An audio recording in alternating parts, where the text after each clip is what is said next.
My name is Sijmen. My name is Jaime. My name is Line. I'm Salomé. And together we are Espace Aygo. We arrived in this big house 4 years ago when we were still studying, really with an urge to get out of Eindhoven and to start making objects ourselves to live with. We had no budget, so we had two rules. One was we don't bring in anything you already have, and every time you go out of the house, you bring back material into the house. And from there on, we started to make everything you see around here now. So we started with nothing, and now we have all this luxury around us. I think it came out of, like, when we were at school still, it was at the second wave of COVID, and school kind of asked us, workshops were closed, and it was more about students finding their own ateliers, but in the Netherlands it's super, super expensive. And Eindhoven may be an amazing bubble for studying, but it's also a quite understimulating city. And we wanted to get out. It was time for internship. Line had internship with Touche Touche, and we were ready to go. After a long time, we found this house, which was in a terrible, terrible state. Probably landlords were not allowed to rent it, actually. And it was a temporary contract. It is a temporary contract, so we could have it for quite cheap rent. And every year it got extended, or every 6 months actually it got more and more. And now it's the last 2 months. We're going out end of March. We didn't have anything with us except our mattresses when we moved into the house. And really, as part of the experiment was also to see out of necessity, what do you need? You know what you need when you don't have it. And the kitchen was indeed the first place where we needed it to be functional, for us to have a place to gather together, share food, cook food, eat, so we can keep working, basically. Yeah, so we're basically using fiction as a method, in a way, because when you realize that actually everything in the world is made up of fictions that we collectively believe in or don't believe in at all, or agree with, you can also start to create your own fictions that then produces a new reality that you can live in. And that's kind of what we're doing here in the house. I also think what we do in the house here, where it's so interesting to play with fiction, is how it's so close to daily life. And daily life is also something that is so mundane sometimes. Like, it's super boring sometimes and very repetitive. And in order to establish a fiction in something that is so harsh and realistic was very interesting, because then you actually start to see, can you really believe in these fictions if you're just brushing your teeth every night at the same place, you know? And it was also so funny because I think these fictions, if I may say, they were kind of also a bit like our escapism in certain ways. I think it allowed us to really stay in the process and making these things and slowly build them. But also there's these constant questions, do they really exist, you know? And I really like to ask the question, do these furniture pieces really make us happy, you know? Do they, you know? And sometimes it's just no. You know, living in this fully furnished house, which has so many layers, you know, there is this really harshness of reality inside of it that is just you know, these materials, they bring a lot of questions, and sometimes they don't answer you personally, you know, I think. Can I add something to that? Yeah, I would like to add to what you were just saying, because I think, indeed, if you look at the stuff eventually and then look at these things, does this actually make us happy? Well, maybe not.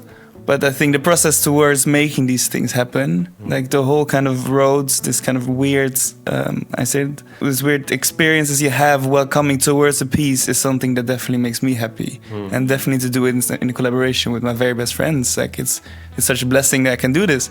And I think, you know, the pieces eventually, they're a result of that. So if you look at certain pieces, you can see the context where it was made in, and you can really kind of dissect the conversations we've had among that piece and everything. And also, I think something else I want to add is we make also from the idea, or maybe the question, if design is ontological, meaning is it actually, does the things we make, does it shape the way that we live? And I think in many instances it really does. And you notice with already kind of pre-assumed rituals, for instance, we have with dining and eating, that having something that disturbs in this process that is very classical maybe, can bring already a different dynamic in conversation and in the way that you interact with people you have on the table. And I think this is for the dining, but it also kind of is a question we try to have in many, many other spaces in the house. Can we actively, change our behavior by the pieces we make? I mean, at first, I think because when we came in first, we were still studying, and you come across a lot of different structures of working with different designers and artists. And we were like very, I guess, naive. And we were really like, no structure, no rules, no ego, everything drops. Like we're on the same thing. But you realize that it's absolutely impossible. And structure is good when you make it fits to you. Ego is what makes our collective, like the fact that we're four very strong characters, the fact that we allow the ego to come in, and also the roles. Then we realize there is so much to unseen labor. Like even if everything that has been made here has been made because while one person works actively on a piece, the other one is cooking for them. So there is constantly action towards the making, but it doesn't need to be making. It is making something together, but not only with the tools. And I think that's what's super amazing, is that this whole house has been made by the four of us, even if not all object has been touched by the four of us.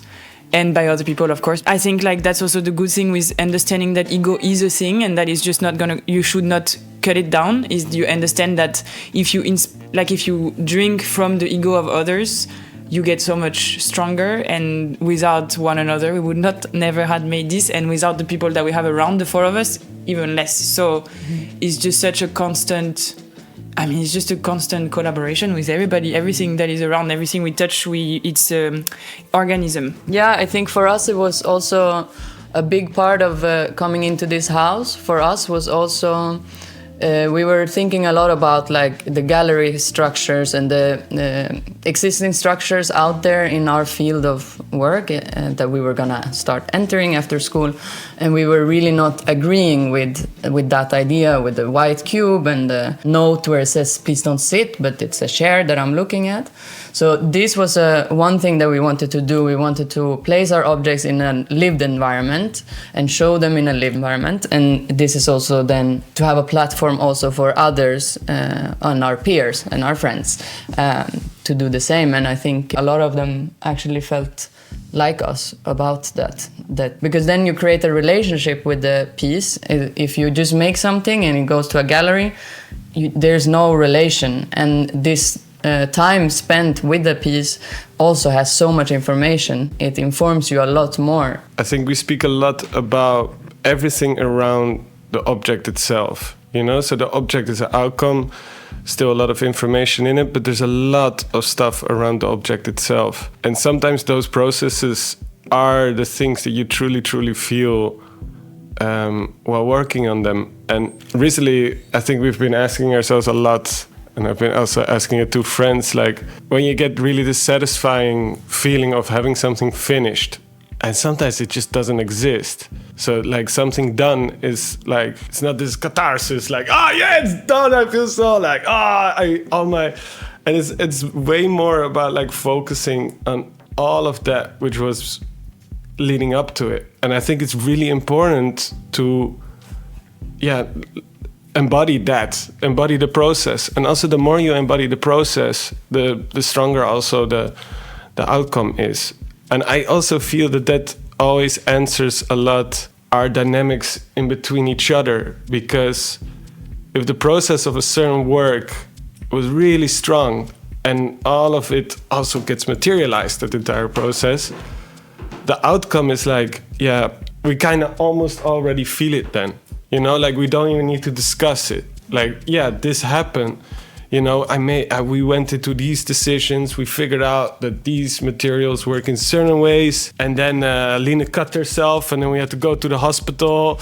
And then we took a picture of her in the hospital. And now that's like, all of these things. And like where you get the material from. And you meet this man who has a giant beard who sells wood. And he has a strange dog and like weird teeth. and you talk about this. It's all about those things. It's super vital to be with people. We came from a situation in which none of us had necessarily that much space, and all of a sudden we have this palace.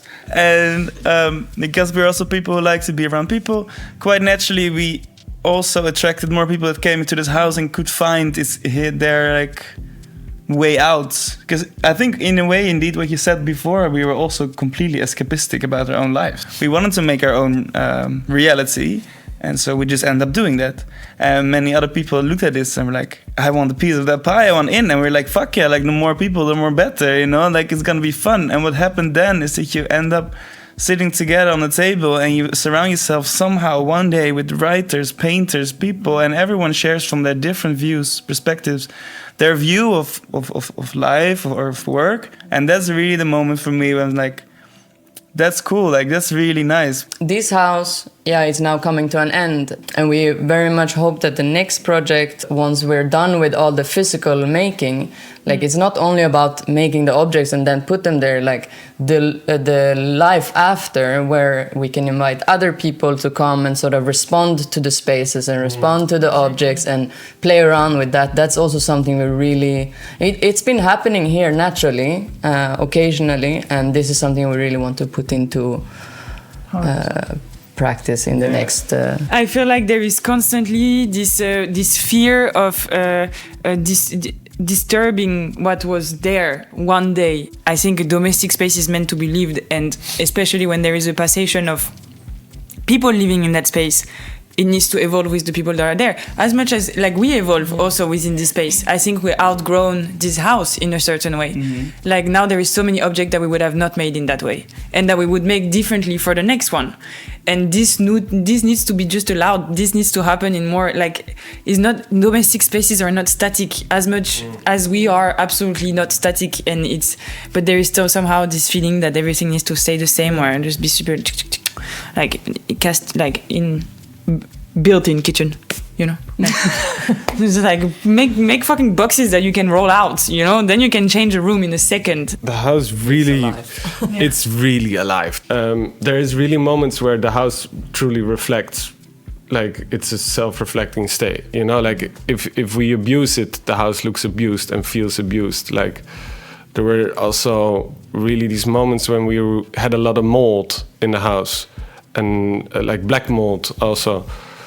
And they are forms of neglect, but they are also difficult to really treat, but they are forms of neglect. And they even have a psychological effect. It's proven that black mold makes you depressive. I mean, there's also moments where it really feels like the house is telling us things, as Jaime was touching upon. It's we had also a moment in the beginning, we did a lot of parties here.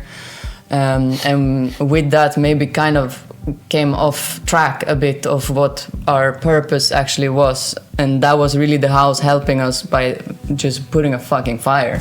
And then from that we really came into this very reflective state of okay, and this is not the path we're gonna take, this is not the place for that. At least the house made it very clear. I think it stays healthy because we consider the house as one of us. Yeah. In a certain way. As both of the guys said, it's yes, it's alive and it gives us a lot of impression sometimes of reflection of what we do. But I think it's really we're not treating it as a laboratory.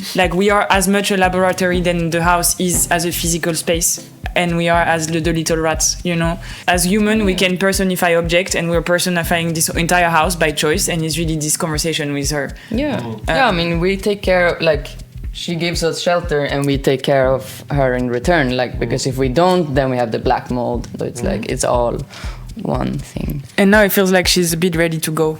I think what you can say is a lot of times people, they have a job, and then they have their house. And they live in their house, and at one point they decide that they're going to, they don't really decide it. Most of the time it's, yes, they can say they decided. They decide to go to their job, and then when they're done with their job, they go back home. And obviously in our case, we decided that should be one. So, especially in the beginning, because we were working in our house. So our commute was from our bedroom to the atelier here. And I think indeed, like, you know, that was also a moment in which I also for myself was kind of questioning this this moment in between, because I indeed felt almost like the house was consuming me, because I was only stuck in this space, you know, in a way. And that was also a moment in which I realized, oh, I need actually also to have, you know, being in a metro.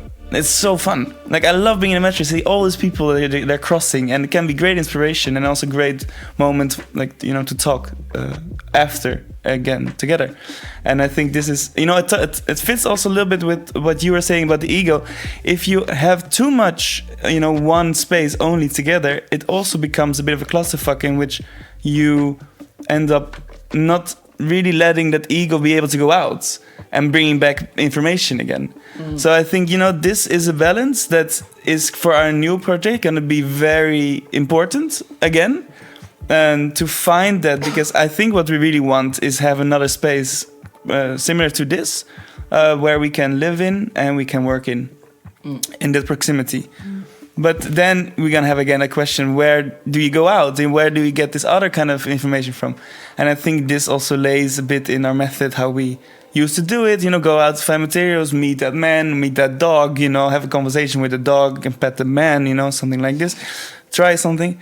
And then, you know, I think this is something to indeed make sure that what you're doing doesn't start to consume you, and that you not become kind of a misguided projectile of your own thoughts. I do think that sometimes if it consumes you, you're on the right path. You just need to know how to get out of it. Yeah.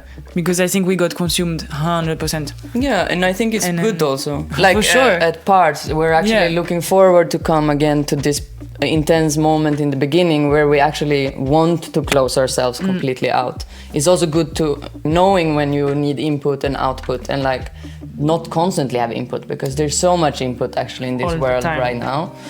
Everywhere you go, even on your phone. Like in the next house, we actually want to build this metal cage kind of room where you have no reception basically, so you cannot use and Sijmen wants it to be the dining room, which I find amazing, because then during dinners you have to talk to others, and if you're bored you get out and you don't have like the scrolling moment on your phone to get out of a conversation. As you know, we're gonna have to leave this house in March, and we are looking at the moment for another space in which we can do a similar thing. So if you have any leads, it would be beautiful to let us know. We can write it on the screen. Here's our Instagram. Thank you. Thank you.